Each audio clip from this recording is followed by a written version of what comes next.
Reefer Madness is sort of a shorthand for all kinds of distorted and exaggerated claims about marijuana overall. That it makes you crazy, that it makes you violent, that it leads to huge societal problems. And I feel like the reason why people are so interested in that, and the reason why it's been such a focal point for satire and derision, is that almost everyone knows that that's not true, because marijuana is the most commonly used illegal drug in the world. Millions of people use it every day. Everyone knows someone who uses cannabis, and it's extremely rare to see cannabis turn people into crazier or more violent versions of themselves. In fact, it really usually does the opposite. Mad chat, mad chat, mad chat, mad chat, mad chat, mad chat. This is Mad Chat, a podcast where we unpack what our pop culture is telling us about madness and mental health. I'm your host, Sandy Allen. Today, I'm very excited to be discussing a really bad movie that was made in 1936 and still has an impressive hold on our cultural imagination about both insanity and cannabis.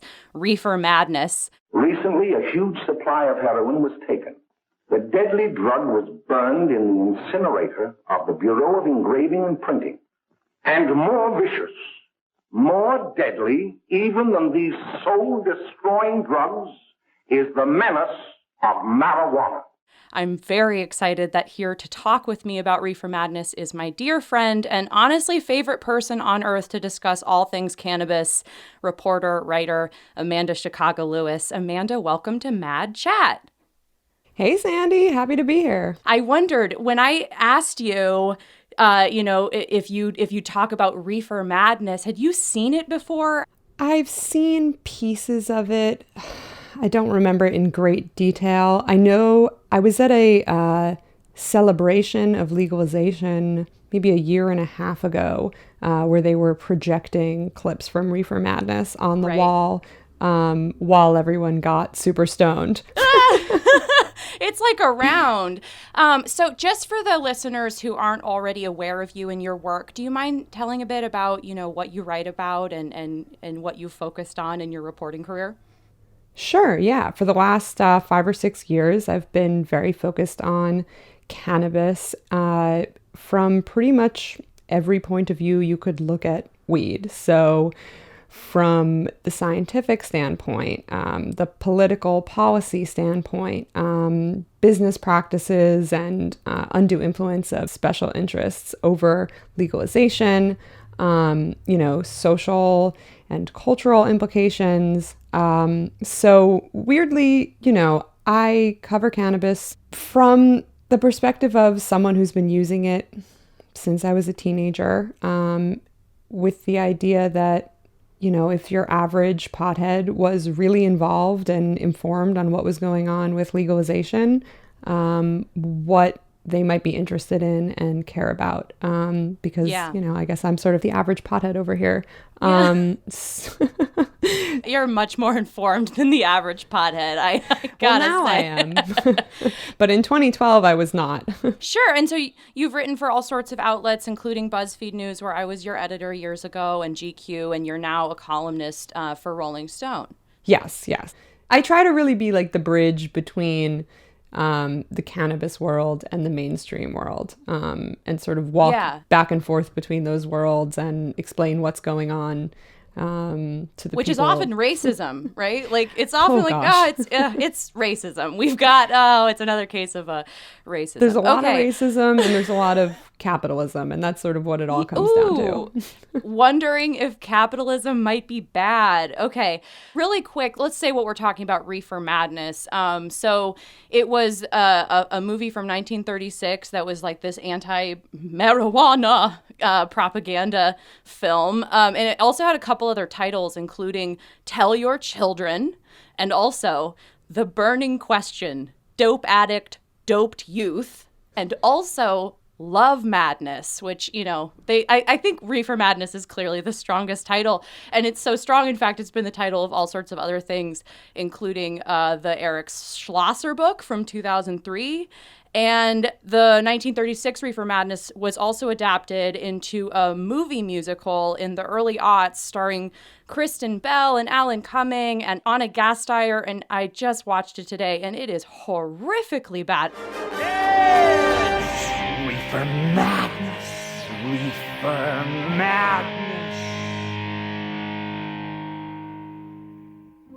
Reefer Madness! Reefer Madness! Oh, so mad! That's a great cast for how disappointing it sounds like it came out. I am so fucking disappointed in this movie. I was literally throwing my hands on my cheeks in shock. That's how shocked I was by how bad the movie was. I was like, oh, that just happened involuntarily. Like, I'm touching my face. Well, it's also ridiculous. And I love how, like, campy they must have been trying for. But I feel like it was too early to be making any kind of salient social point, in the sense that cannabis was still so prohibited, especially like pre-2006. I mean, Right. 2006 is really where it started to pop off in California.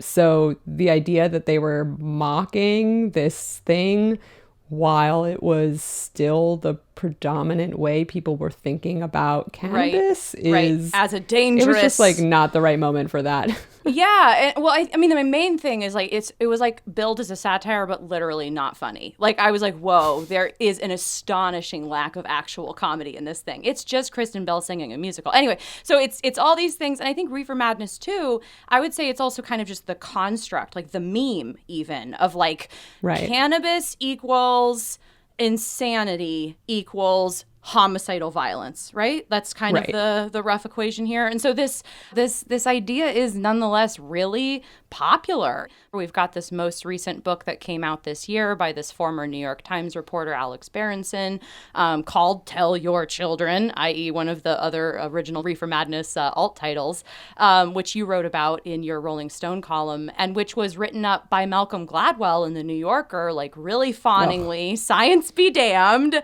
And I wondered first if we could talk about like the original Reefer Madness, which comes out in the 30s. What's going on in American culture in terms of marijuana and its prohibition, et cetera, when this movie is made? Right. So the 1930s was a crucial turning point in the sense that it's when Harry Anslinger, who was running the Federal Bureau of Narcotics, decided that he was going to demonize cannabis, associate it with people of color, associate it with violence, and lead this huge charge to make it illegal. And he had a huge influence. And so the 30s was really the beginning of this 4-decade retraction of cannabis from being a commonly available medical herb or, something that was sort of brought up from Mexico and smoked recreationally among very small it wasn't really that common at that time, but people were certainly doing it. Sort of this transition from that to this totally demonized drug that politicians repeatedly exaggerated the effects of. Mm-hmm. And so it was successful, right? Ultimately, this effort to demonize, I mean, in the original Reefer Madness, they call it a narcotic a bunch of times, like the narcotic marijuana, like over and over. But like this is the prohibition that we still have, right?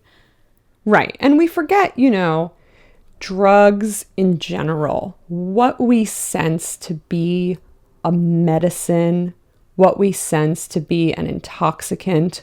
These things are really culturally determined. Right. And they are very much determined by social attitudes, by racism, by classism. So drugs that were being used by people of color, drugs that were being used by poor people were seen as bad. Drugs that were used by people in power were seen as acceptable. Right. And cannabis also weirdly in the 19th century, we see this like divergence between opioids and cannabinoids. So in the 19th century, when Western medicine was a lot less developed and you'd have these sketchy surgeries or, these uneducated doctors who were just doing their best, but we didn't really know very much about, I don't know, washing your hands before you went in and dealt with a patient's insides. Right. You wanted opioids, you wanted the stronger medicine. Cannabis was available, but because it wasn't as powerful, it didn't get used quite as much.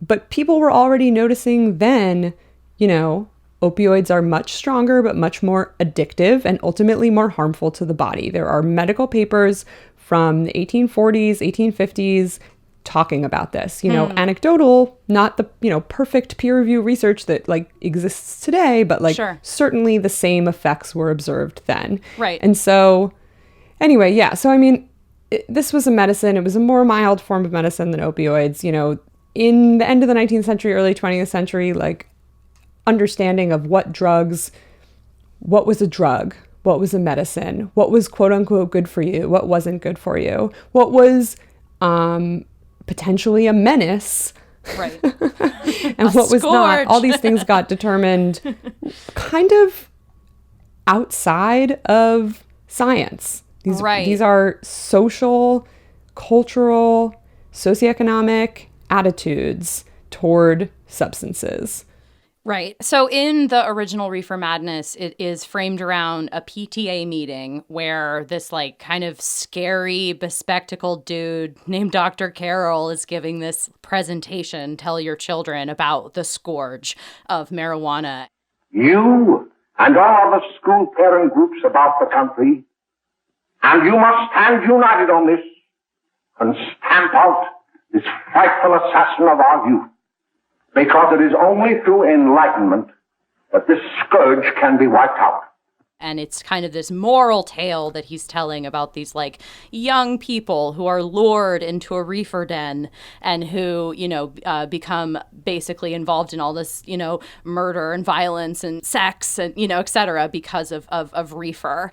Where do you want to start? Like, do we want to start with like cannabis and insanity? Like, we've got this depiction, right, in Reefer Madness of these young people's descent, and one of the characters in particular is often like kind of quaking as he's like really sucking down his like reefer stick or whatever they call it. God. So what is the relationship that like what does the science show us? Like what do we know anecdotally about the relationship between the use of cannabis and psychosis or insanity or whatever term we want to put here, schizophrenia diagnosis perhaps particularly?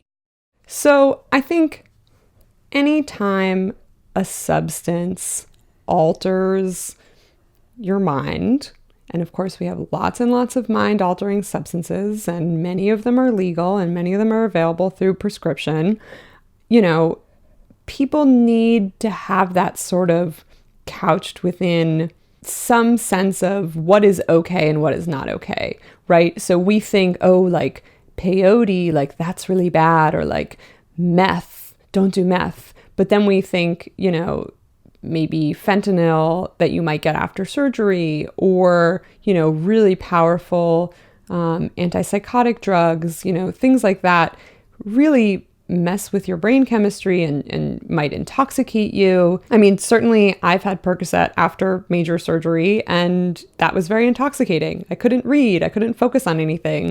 I was sort of just like half watching television all the time. I mean, like, isn't that the scary image that we're told of like, this is your brain on drugs, or this is what you're actually doing when you're on drugs, just like kind of drooling and watching TV.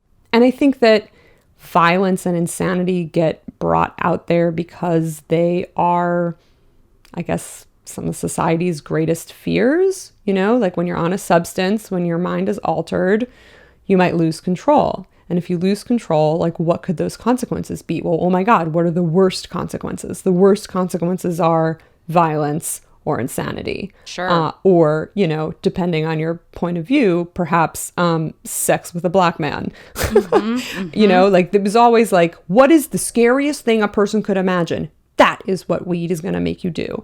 Right. So, okay, in terms of the actual science, cannabis is generally very safe.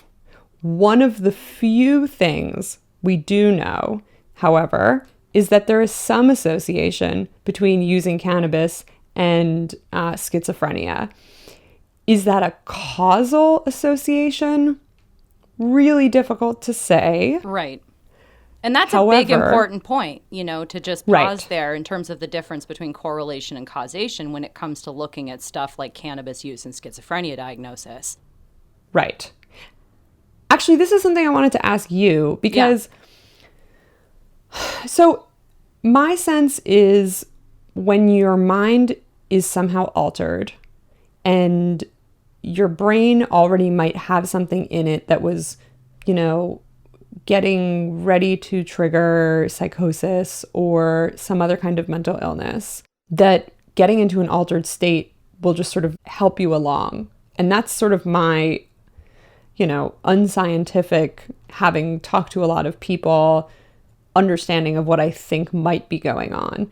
And I feel like other people have implied to me that there's similar research around, if you are going to have a psychotic break, if you are schizophrenic and it's about to manifest at some point in usually I think in your 20s, no? And you definitely know more about this than I do, that, maybe doing LSD could trigger it, that maybe, getting drunk repeatedly could trigger it. Is that something people talk about, that like when the onset of schizophrenia could be like further triggered by any kind of mind altering substance? Well, it's an interesting question. Does it get talked about? Does it get researched? Do people look into possible, like here's the thing that causes schizophrenia? Is like that investigated constantly? Sure. You know what I mean? And like cannabis, LSD, whether a mother was sick during pregnancy, whether it was a difficult birth, whether it was a conception in the winter, all these things, the father being older, all these factors that, I think have been associated with higher schizophrenia diagnosis living in cities. A good example, though, is like typically there's a much higher rate of smoking cigarettes, but no one's walking around saying like, oh, clearly cigarettes cause schizophrenia. And so there is this tendency that we have to want to make this argument, but it's not necessarily one that's like permitted by the actual research. And I think the thing I always end up thinking about is in general, and I think if people are interested in this, they should probably read my book. All of the research to do with schizophrenia is like trying to hold sand in your hands. You know what I mean? Like there is such a problem in the way that we have even begun to think about this diagnostic category itself. Is so broad as to almost be meaningless. And there's often this, there's just this really large issue because it's like, unlike an actual pathogen-based disorder, if we had something like, you were looking at rates of HIV infection and we can really, this is a much more kind of stable thing to study. With schizophrenia, what ends up happening with a lot of psychiatric research, we have over the course of the 20th century, this tremendous influx of pharma money influencing thought, from the academy to the med schools, to the books, to the, the professionals. Everybody has just been oriented toward thinking about this stuff in terms of really as if it were literal pathogen, thinking about even though, and so you're saying like there's no biological marker that indicates someone has schizophrenia. There's no way to scan your brain that says, oh, you've got schizophrenia. And so much so that like they would have found it in the 80s. You know what I mean? Right. But why do we continue to think about so many psychiatric disorders in terms of disorder versus a normal? Why is that the way we still think about all that? I mean, I really think a lot of that has to do with the supreme lockdown on thought to do with mental health that pharma has. Like we really aren't allowed to have an imagination around this stuff that is free of really, an idea that's rooted, I think, still in an idea of like good versus bad, and Reefer Madness is so much about this, like the corruption of normal, like there's this good American boy. Yeah. And it sounds like you're saying, so from the schizophrenia side of things, not even good versus bad, but we have a product to sell, so let's create a problem that product is going to allegedly help with, right? So like pharma says, we've got this pill, this is going to do something to your brain. It seems to help with some people who have the symptoms that we associate with schizophrenia, but there is no, there's a specific, like you said, a pathogen that's being eliminated, or like some biological clarity on like what's happening. And so you get these like clusters of symptoms that get termed a disease. And then mostly it exists because we have a medicine for it. Yeah, I would go so far as yeah. to say we have clusters of experiences which are called symptoms because a pathology metaphor has been literalized at people, right? Like, and Right. I don't want to diminish Yeah. the reality of psychosis or the fact that psychosis sure. or whatever you want to call it, spiritual emergency, like that can be a really scary experience for the individual, for others, etc. Like, I don't want to pretend that that is not an actual and I think really big issue in our society that we Right. don't take into account. I mean, here's the reality about schizophrenia, about psychosis. It could happen to anybody, and a lot of individuals with those kinds of histories are super fucking careful about what they ingest, period. You know what I mean? Like, people who live with that level of like challenge and who've had that kind of experience in their life, in my experience at least, tend to be people with a really intense amount of scrutiny also around what they're ingesting in terms of chemicals, right? Like, they often have a psychiatrist or two or more and a therapist who are like talking to them about what they're on or not. There's a lot Right. of there's a lot of ignorance, I think, in our just day-to-day life about what life is like for folks who are living with challenges like, that result in stuff like a schizophrenia diagnosis. Like, I think it's Right. really we only have that kind of like image of like Ralph, the like madman. Right. No, and I think like we're unpacking the way that this has been flattened, right? And this Yeah. all goes back to this book and this scandal, and I want to talk about that. But I think that like you're explaining how it is that the idea of schizophrenia and psychosis has been flattened into this single thing. Right. And, does it make sense that these experiences involve a little bit losing touch with what we would call reality, and that cannabis and other drugs start you along the road of detaching from what we would call reality? I mean, like, yeah, it makes sense. Like, you start to go down that road, and then like that might release you even farther. But the thing is, like, okay, so here's the thing with this book. I have tried to not engage with this guy. I didn't even really want to write the column about the book because it seems so clear to me that he is disingenuous and that he is a troll. Yes. And that he is trying to sell copies of his book. Yeah, using Because- sensational arguments. Right. Yeah. And so it's like, allegedly, he's a real journalist, blah, blah, blah. Guess what? If you're a journalist who says that you're going to take other people's research, that really important research that not enough people are paying attention to, and you're going to translate it for a wide audience. Yo, I understand that. That's a lot of what I do, Yeah. is trying to like translate things that are going on that need, wider attention to a big audience. But if you're going to do that, guess what? You need to talk to the researchers before you do that. And if you do that and all the researchers or most of the researchers come out and say, hey, you're totally distorting what we said, and like that's not totally accurate, then guess what? You're a troll. You're doing it wrong. Yeah. And so, like, I literally, I didn't even tweet the column that I wrote about it because I was trying so hard not to engage, and I was genuinely afraid someone was going to ask me to go on cable news and I was going to have to say no. But I know it sounds ridiculous, but like, I just didn't want to engage. I was like, I feel too overwhelmed about like talking to people who just want to have a conversation that is driven by fear and outrage instead of by facts. Yeah. And so the flattening that we're talking about on the schizophrenia side, is also happening on the cannabis side. And I think what this guy did was really take one important and small conclusion, and I do think it's important, and I do tell people who have a history of schizophrenia, either themselves or in their family, like, yeah, be careful and don't use more THC than CBD. And there's, a lot more details within that. But among the very few, what we'd call like contraindications for cannabis, any kind of history of psychosis is a big one. I have a friend who's had 2 psychotic episodes now, and I am obsessive about not letting her smoke cannabis or even be around people who are smoking cannabis. I've cornered friends of hers that I know have given her cannabis and said, like, do you understand how serious this is? Please do not do this. And when she had her first episode, her psychotic break, she had been using cannabis in, the week or 2 before more than she usually was. And like, there were a lot of other factors, and, that's one thing.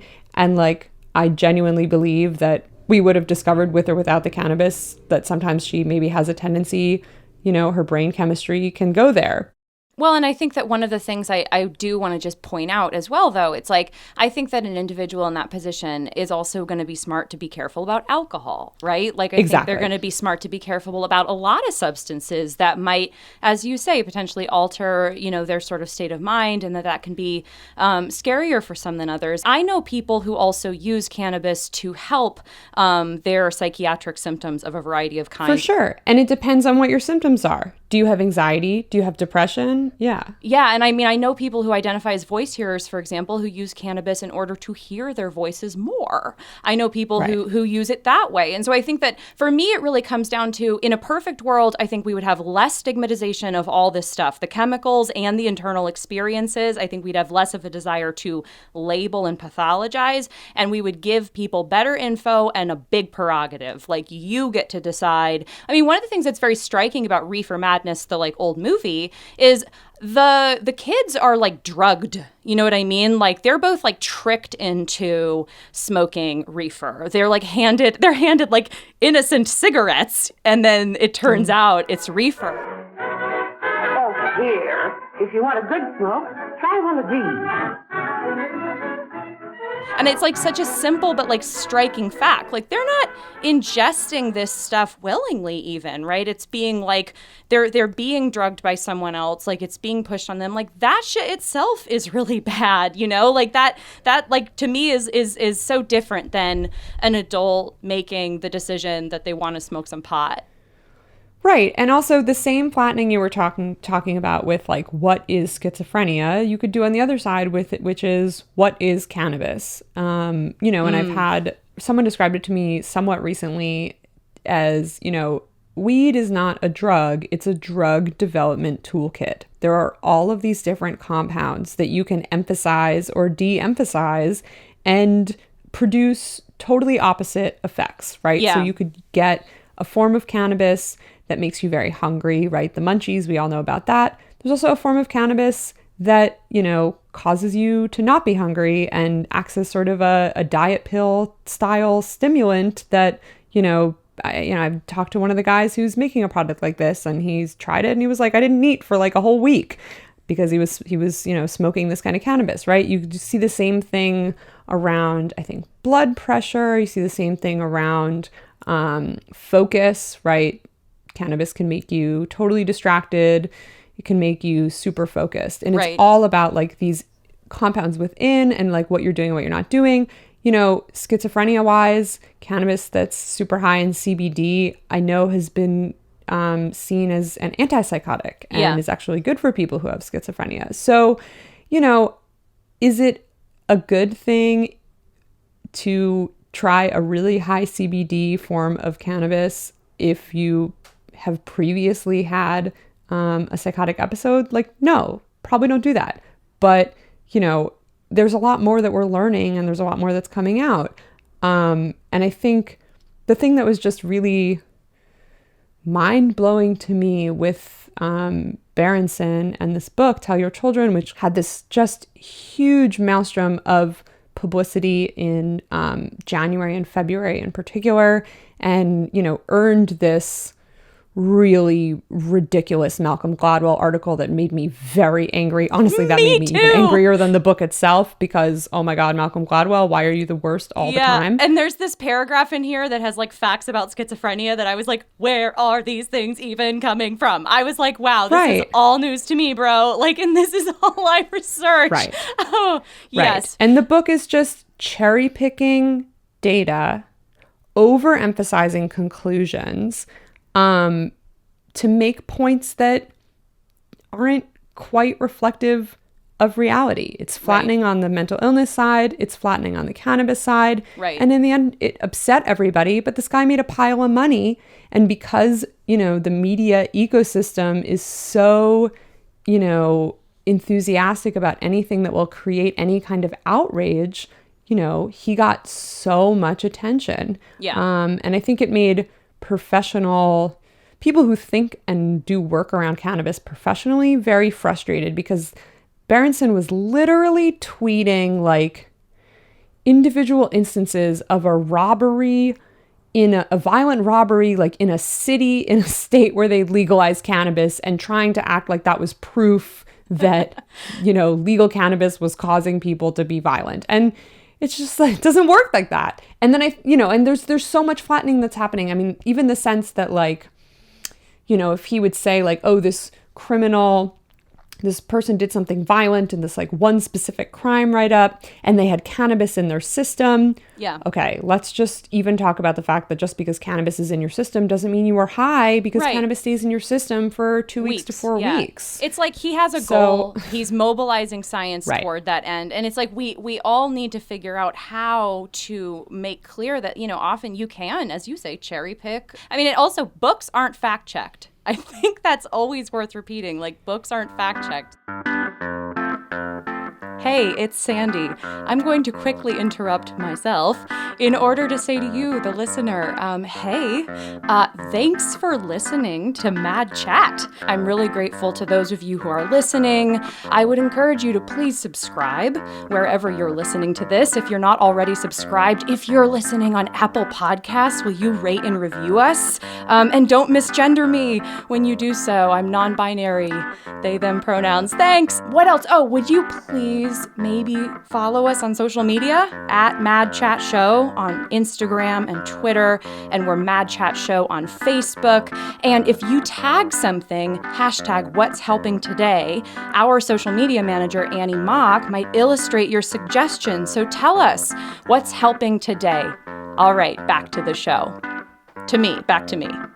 I wanted to point just toward one thing you say in your column, which I really hope everyone will check out, even though I know you don't want to give oxygen to a troll. Well, it's okay. It's okay. Now the media kerfuffle has died down, so I'm happy to talk about it. You write, the most dangerous thing about marijuana is its illegality. And I wondered if you could explain what you mean. Like, what should we be concerned about when we're thinking about public health, our safety, if we're like smoking pot ourselves? Like, what should we be concerned about? Right. So I think the thing that made me so angry, and this goes back to what made me so angry about the Malcolm Gladwell article, which essentially advocated we're not ready for legalization because we don't know all this stuff. Yeah. Which is the most ridiculous argument. We don't know all this stuff because it's illegal, okay? Like, that's why we can't do proper clinical trials. That's why, we are in the dark about, things that could be helping so many people with such a wide variety of physical ailments.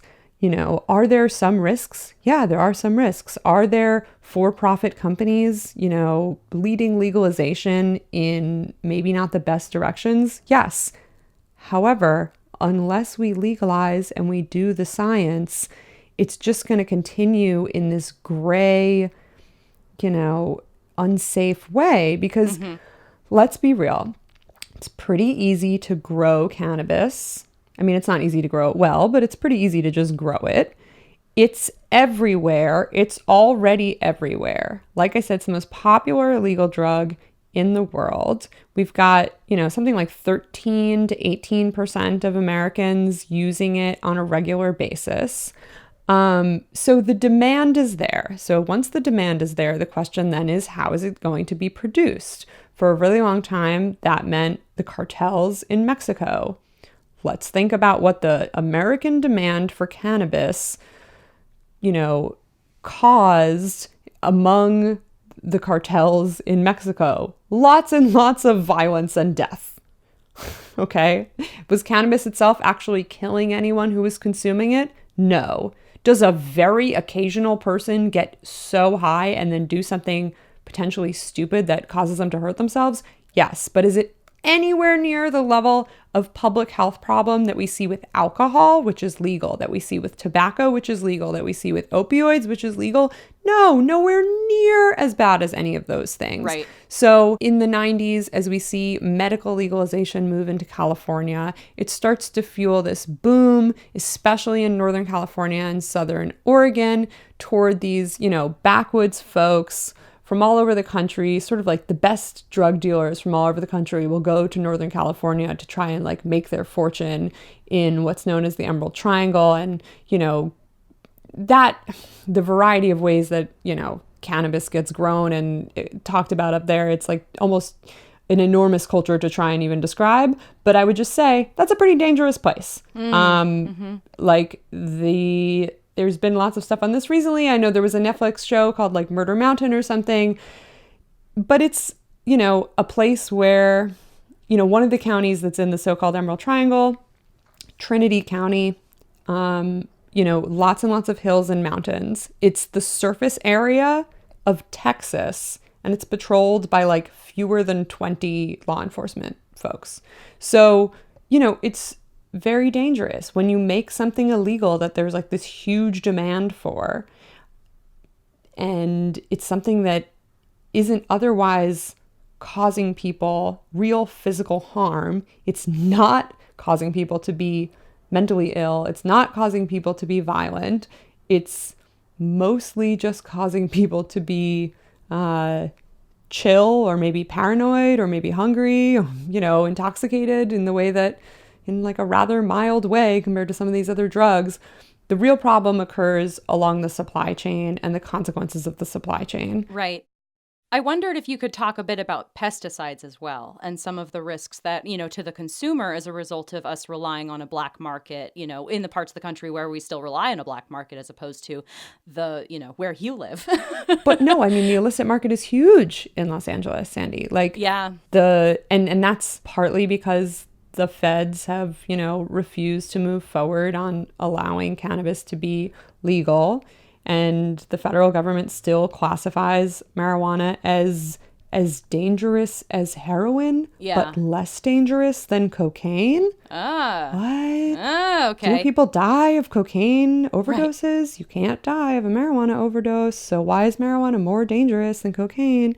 So, the feds sort of putting their head in the sand, and, a lot of government stuff in California where no one really wanted to touch this for a long time means that, I live in Los Angeles, which is the, center for global cannabis commercial activity.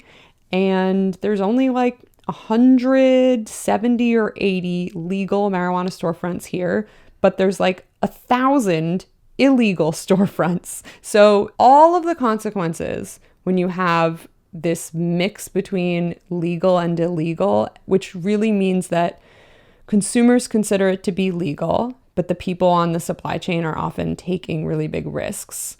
It means that we've seen use of insecticides, fungicides, plant growth, emphasizers, or whatever they're called, things that really make denser, bigger buds, and things that help you get rid of problems like mites and powdery mildew. These chemicals, if you're growing an illegal drug, you don't really care about the safety standards of what you're using as long as it doesn't immediately kill your customer. And so neurotoxic and carcinogenic chemicals are being put onto illicit cannabis so that it grows better and faster and more. So, if you're buying I mean, look, if you're buying weed in New York City, just to be clear, like almost certainly you're doing something that smoking that is like about as carcinogenic. I mean, this is like not scientific, but like it's just as carcinogenic, I'd say, as like a cigarette because it's got mad chemicals on it. You know, and not like, oh, the supermarket, you know, has the organic apple and the regular apple, and the regular apple has pesticides on it. It's like, yeah, but those are like approved pesticides. We're not talking about like, oh, we want you to have the organic, like nice special weed. We're talking about like weed that's like fine for you and weed that has genuinely dangerous chemicals on it. Right. So this is a minor issue in the larger context of, you know, the health benefits that cannabis can provide, but it definitely points to the problems that get created when an industry, a for-profit industry, is growing like crazy without legal protections. So everything sort of gets pushed behind a curtain, if that makes any sense. Like the financial transactions can't happen in the same way that they might otherwise. And so then you're dealing with bags of cash, and then you're dealing with like, just, I mean, it's like inherently by making something illegal, regardless of whether the thing itself is dangerous. If there's this huge demand for it, you know, and there's this huge infrastructure of people who are like selling it and producing it, it's so much more dangerous when it's illegal than when it's legal. What about the dangers of jazz music? You know, have you considered that if you are to smoke reefer, you might listen to jazz music, like really, really fast? Way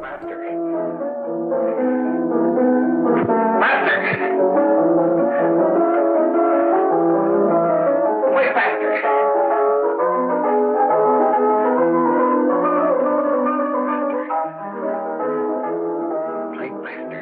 Like you might listen to the music. Well, here's the thing about jazz music, faster. Sandy. There isn't always a chorus.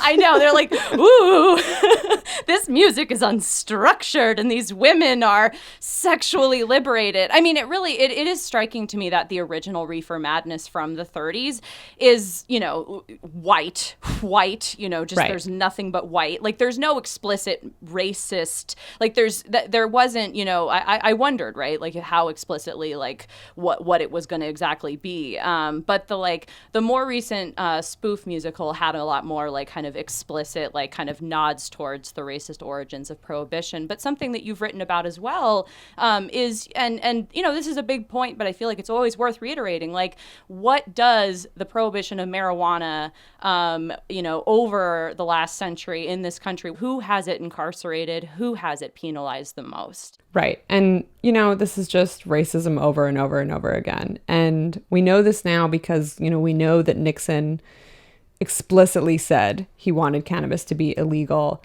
so that he could use it as an excuse to fuck with Jews, hippies, and black people. And that guy was so fun, you know? What a fun guy. Love Nixon. I've been thinking about just getting a big Nixon tattoo on my back. Oh, I don't know anyone else has done that, though.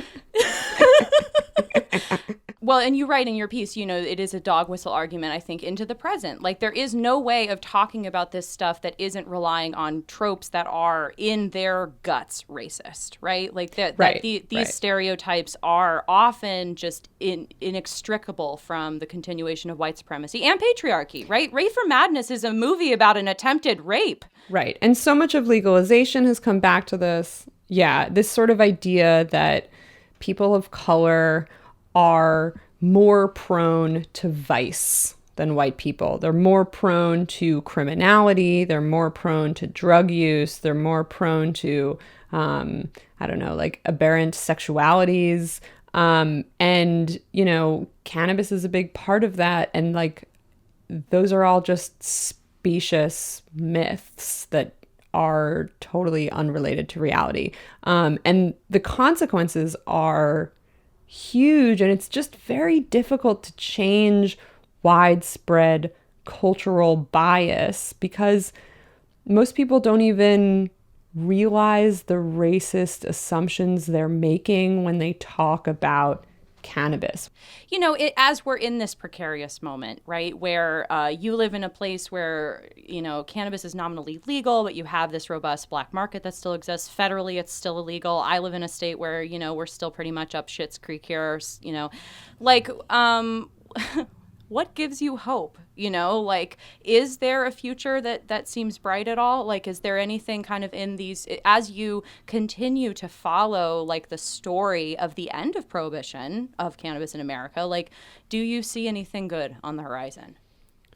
So, look, making cannabis more available and accessible to more people is a good thing. From a medical perspective, especially, okay? I think this is going to change how we age. This is going to change how people manage their illnesses. This is going to change how people recover from surgeries. I mean, there are a lot of really legitimate medical issues that can be solved, or maybe not solved, but certainly alleviated by cannabis. And I think that even though research is essentially behind usage, and now that cannabis has become really more of a consumer product than a medicine, I do think that the benefits to society will be there, you know, in terms of pain relief, in terms of helping people sleep. And the more legal it becomes, you know, the better. There are these situations where, you know, a report came out of Washington State recently that mirrors what we've seen in a lot of other places, which is that legalization vastly reduced the number of people who are being arrested. But within the people who are being arrested around cannabis, the racial disparities are higher. So it's even worse now.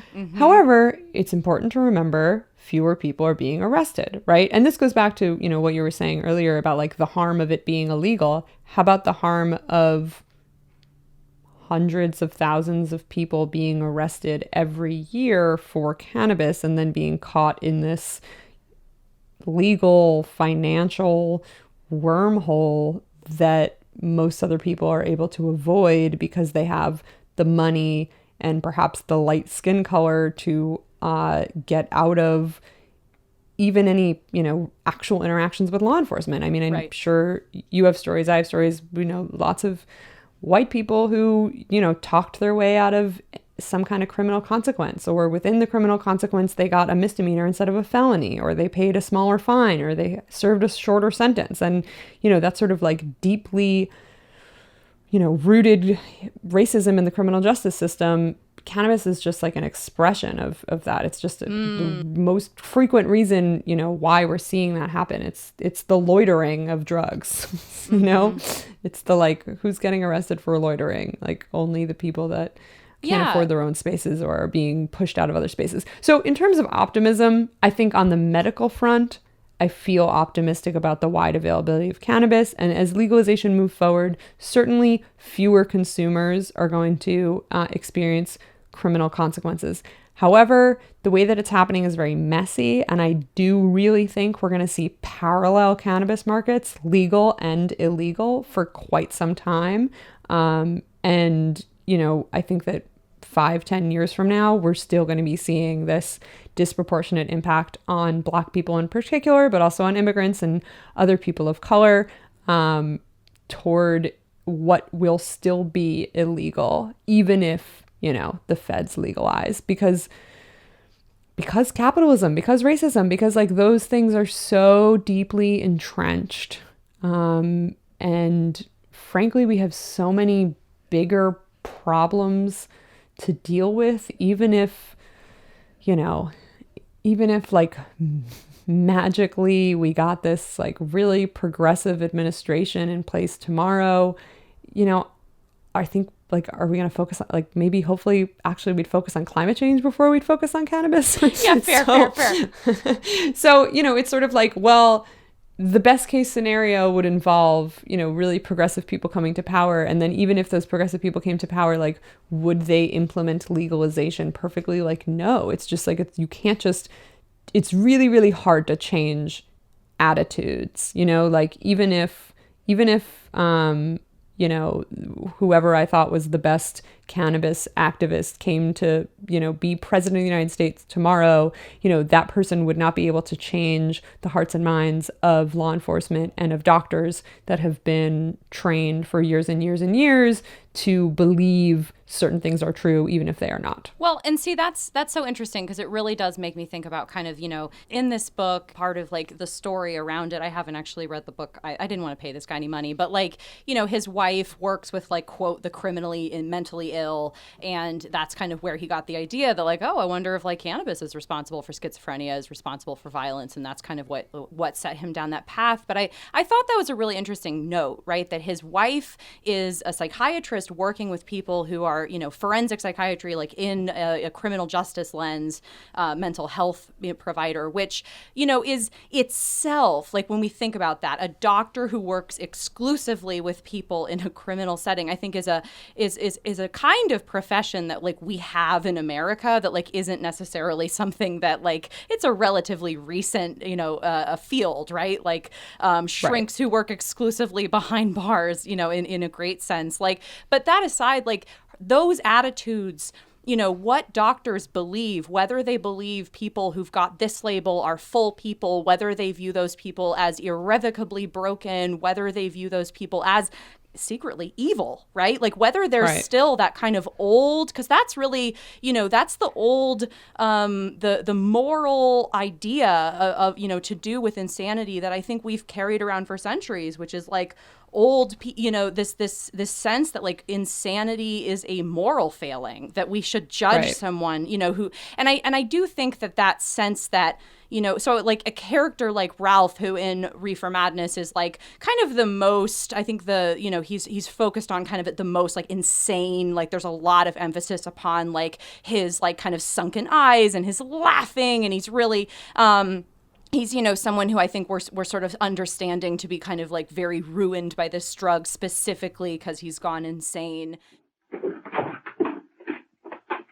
Your Honor, in this case, the state waives trial of the defendant, Ralph Wiley. It is convinced that he is hopelessly and incurably insane, a condition caused by the drug marijuana to which he was addicted. It is recommended, Your Honor, that the defendant be placed in an institution for the criminally insane for the rest of his natural life. I see no reason why the request should not be granted. And like how there's this really annoying, awful, and I would just say straight up bigoted notion buried in, this Alex Berenson book and all of it, which is like a schizophrenia diagnosis is the end of your life. An episode of psychosis is the end of your life, or like everything is fucked now. And like, I don't know, you've mentioned your friend, you've sat with her, you've been there. Like, why is that wrong? Like, why is that messed up? Oh my God. I mean, I feel like if she was here, she would be like furious at that suggestion and like the idea that, schizophrenia necessarily automatically makes someone violent, I think drives her crazy as well. Yeah. It's a really pernicious stereotype. It's like, it's just old school prejudice. Like there's nothing other than that when we're sort of like, when we are attempting to mobilize research in favor of an argument that presumes that people with severe mental illness diagnoses are like more violent than the normals. The rest, like. Yeah, no, I mean, she was absolutely not violent both of the times I cared for her when she was psychotic. And, though she did have sort of like wild, maybe like near violent impulses or like thoughts in her head, she was also somewhat aware of those. I mean, it's obviously really complex, and it's like when someone has a serious illness, their life doesn't end. I mean, like lots of people find medication that works for them or a system that works for them, and they move forward with their lives. I mean, like she's leading a totally productive and like amazing life where she's accomplishing a lot. And like that's, like lots of people have some kind of disability or mental illness, or, I have several friends that are on like SSRIs. Hey, let me save you a Google. SSRIs, aka antidepressants. If you're interested in more mad chat about antidepressants, might I recommend going back and listening to our second episode with Meredith Toulousan about Crazy Ex-Girlfriend. We really dig into antidepressants and how that show depicts them. You can struggle with these things and still live your life. And certainly the idea that anyone who's experimenting with drugs or is going to lead them down a path of violence and mental illness is very scary, because it's sort of threatening the things that you hold dear, which is like your stability and like your rational mind and your ability to feel control over yourself and, you know, your physical safety and the safety of your loved ones. And, you know, the terrible things that are wrought by people who are seriously addicted to drugs are also, you know, a serious thing. And I think like lots of people have family members who have struggled with serious drug addictions, and have, you know people who have struggled with mental illness, and like it's very scary. And I think it threatens like who we are at our core. And, you know, when you see someone seem to like drift away from reality, you worry about your own tenuous hold on reality, right? And so I think it's very scary, and it doesn't mean that these aren't like serious, huge public health issues, but like absolutely to imply legalization and cannabis use is causing, you know, more mental illness than it would have otherwise, which is in turn causing more violence and more crime, is utterly wrong and conflates and flattens and overgeneralizes in so many different ways. Right. And even though it seems to be articulating everybody's greatest fear, like we don't always need to push everybody's greatest fear out to be the top headline.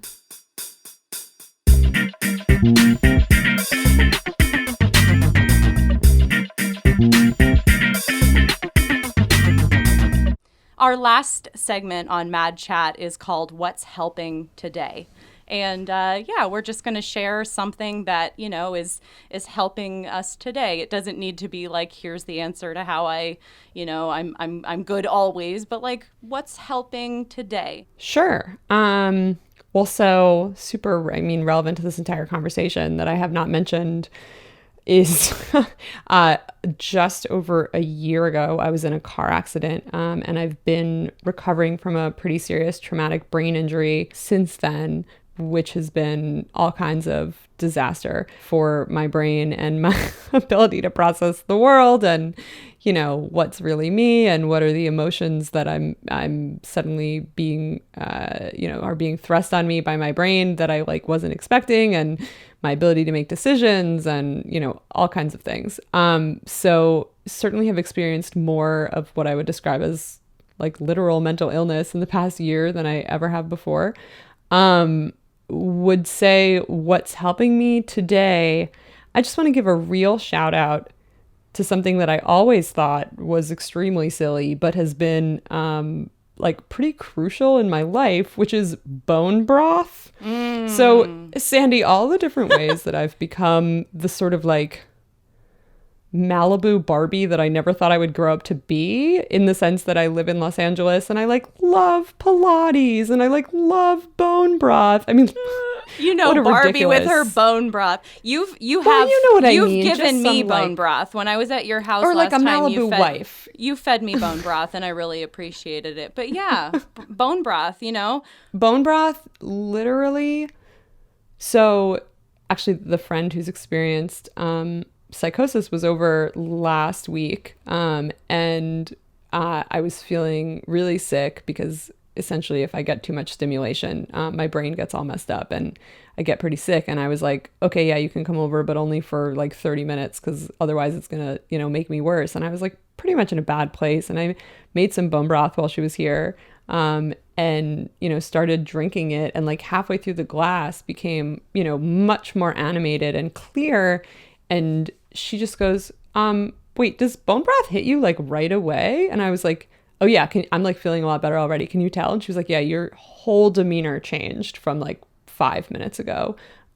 So, you know, in the world of not a lot of great medicines, something about bone broth Yeah. turns out really, really helps. That's great. I'm going to say what's helping today. I guess this is also me being somewhat Malibu Barbie, but yoga.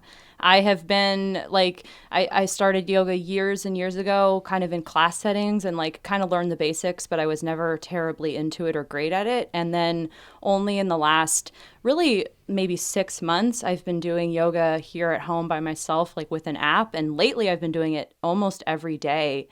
And fuck, it just helps. I just feel it feels like the sort of place where I rest, like my just kind of like resting place of like how I'm doing has kind of it's just lifted a little. Like it's like that threshold. I'm so happy to hear that. Yeah, it's nice. You know, I'll have these moments where I'm like, oh, it's kind of good that I did yoga today because I can feel Sandy, that. the interplay between the physical and the psychological is so real. It's almost like our brains are inside our bodies.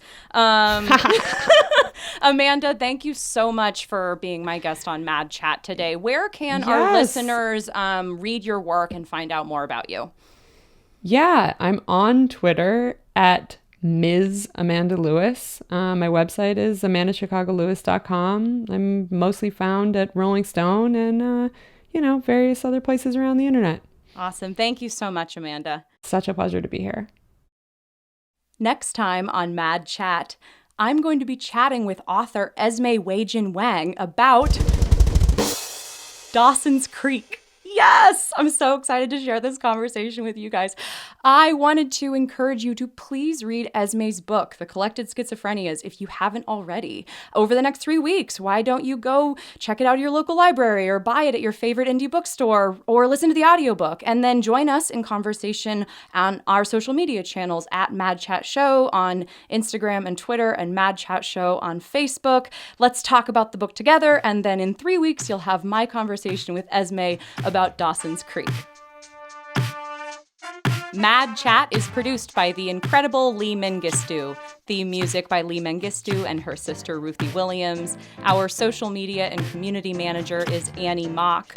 Logo design by Chris Ritter. Episode transcripts by Alex Cornacchia. Find those at our website, madchatshow.com, where you can also find my recommendations of things to read and other resources related to this episode. Hey, continue the chat online with us. Tell us what you thought of this episode. Tell us what you'd like to hear discussed in the future. And tag something that's helping you today. Hashtag what's helping today. And our own Annie Mock might illustrate it. How cool is that? I'm Sandy Allen. More about me at hellosandyallen.com and more about my book, A Kind of Miraculous Paradise, A True Story About Schizophrenia at akomp.info. This is Mad Chat. Chat with you again in 3 weeks. Mad Chat. Sorry, there's an airplane. Just gonna pause. Blah, blah, blah, blah, blah, blah, blah, blah, blah, blah. Opioids, blah, blah, blah. Cannabinoids. You're gonna need to repeat that. I'm gonna need to repeat the whole thing. So Yeah. like just from starting the sentence. Just from starting, the sentence. Okay.